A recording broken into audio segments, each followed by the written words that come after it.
I've been getting like migraine type headaches a lot. I thought nothing of it. I thought I was just doing a lot of homework. This is just nothing to worry about. But I've been having it for a few months, like headaches.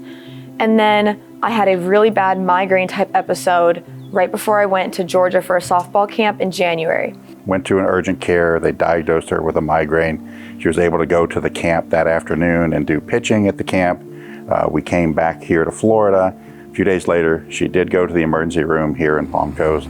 She was life flighted over to Advent Health in Orlando, and that's when they diagnosed that she had a serious condition going on. The cerebral venous sinus thrombosis, which is a blood clot in my brain that is a rare form of stroke, and it was quite large. Like they said that it had been there for multiple months. Wasn't anything that we ever expected to have to encounter or deal with, but thankfully, she responded to all of the treatments, all the therapy, and it wasn't a straight line recovery journey for her. So, obviously it put a lot of things in perspective.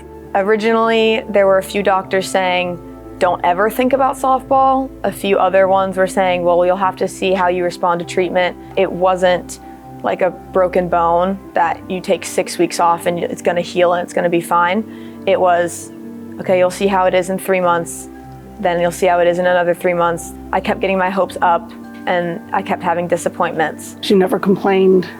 She never said, why me?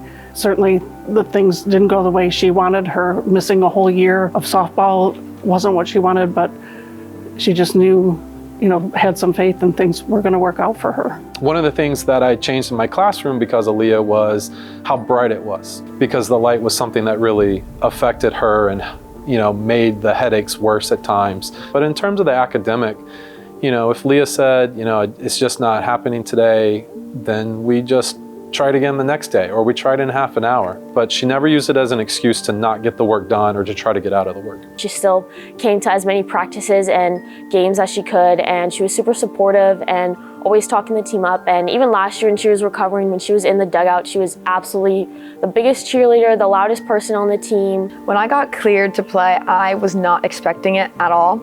So I walked into the office and they cleared me right away. They said, I have no need, you're gonna be on blood thinners anymore, you can go back to softball. And I was like, there's no way, I did not expect this. Most likely it's just I'm always gonna have a headache, so that will affect my concentration and things like that. But physically, they said that I shouldn't be limited in any way. This kind of was like a freak accident, so they don't know if that will ever happen again. So that kind of living in fear, living in uncertainty will always kind of be there. The jump our team had from sophomore to junior year was huge, and then the jump from her junior to senior year again was huge as she continued to recover.